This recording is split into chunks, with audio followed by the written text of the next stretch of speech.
केरल की रहने वाली भारतीय नर्स निमिषा प्रिया को यमन में होने वाली फांसी की सजा टल गई है। निमिषा की फांसी की सजा टलने के पीछे की वजह और प्रयासों को लेकर अलग अलग दावे किए जा रहे हैं। पहला दावा है कि केरल के एक मुस्लिम धर्मगुरु और यमन के धर्मगुरु के बीच हुई फोन कॉल के बीच मृतक तालाल अहमद के परिवार से बातचीत शुरू हुई और फांसी की सजा टल गई, जबकि सरकार का दावा है कि उसने यमनी सरकार से बात की। इसके बाद फांसी की सजा टाली गई। आइए जानने की कोशिश करते हैं कि कैसे निमिषा प्रिया को राहत मिल सकी। निमिषा प्रिया केरल के पलक्कड़ जिले की निवासी हैं और उसे साल 2017 में यमन में अपने बिजनेस पार्टनर मेहंदी की हत्या का दोषी ठहराया गया है। निमिषा को मेहंदी की हत्या के मामले में साल 2020 में मौत की सजा सुनाई गई थी। उनकी अंतिम अपील 2023 में खारिज हो गई। 16 जुलाई 2025 को उन्हें फांसी देने की तारीख तय की गई थी। फिलहाल निमिषा यमन की राजधानी सना की जेल में बंद हैं। बुधवार को उनको फांसी दी जानी थी, लेकिन मंगलवार को फांसी की सजा टाल दी गई।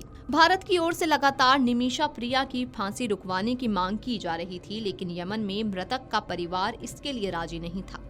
बताया जाता है कि केरल के स्थानीय लोगों की मांग पर सुन्नी मुस्लिम नेता कंथापुरम एपी अबू बकर मुस्लियार ने यमन के प्रसिद्ध धर्मगुरु शेख उमर बिन हाफिज से फोन पर बात की। मुस्लियार के करीबी उप मुफ्ती हुसैन सकाफी ने बताया कि भारत सरकार के निमिषा को बचाने में लाचारी जताते हुए सुप्रीम कोर्ट में हलफनामा दायर करने के बाद मुफ्ती अबू बकर ने हस्तक्षेप किया। केरल के विभिन्न राजनेताओं ने मुफ्ती से यमनी धर्मगुरु से बात करने का अनुरोध किया था, क्योंकि दोनों के बीच अच्छे संबंध रहे हैं।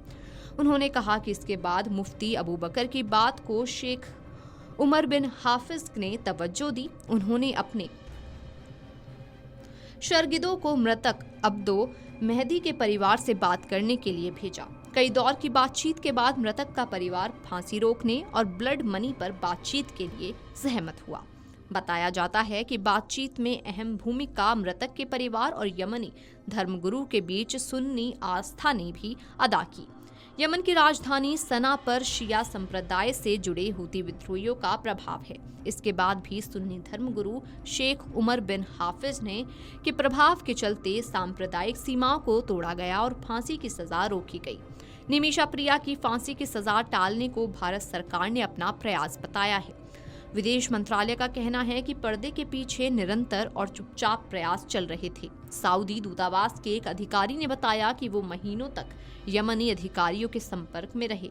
इजराइल ईरान संघर्ष के कारण बातचीत कुछ समय के लिए रुक गई थी, लेकिन तनाव कम होने के बाद हमने तुरंत फिर से बातचीत शुरू कर दी।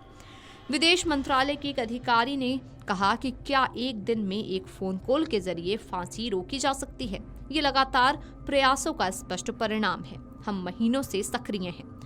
यमन में लागू शरिया कानून के तहत हत्या के मामलों में ब्लड मनी यानी कि मुआवजे का विकल्प होता है। इसमें आरोपी के परिवार को मृतक के परिवार को वित्तीय मुआवजा देना होता है। अगर मृतक का परिवार ये मुआवजा स्वीकार कर लेता है तो मौत की सजा को रोका जा सकता है। निमिषा के परिवार ने 2 करोड़ रुपए ब्लड मनी की पेशकश की। अधिकारियों का मानना है कि नए सिरे से बातचीत का रास्ता खुल गया है। ब्लड मनी या कानूनी राहत के जरिए स्थायी समाधान के लिए बातचीत चल रही है। Video desk amarujala.com। अगर आप ये वीडियो YouTube पर देख रहे हैं तो हमारे चैनल को सब्सक्राइब कर बेल आइकन दबाएं और Facebook पर देख रहे हैं तो हमारे पेज को लाइक करें।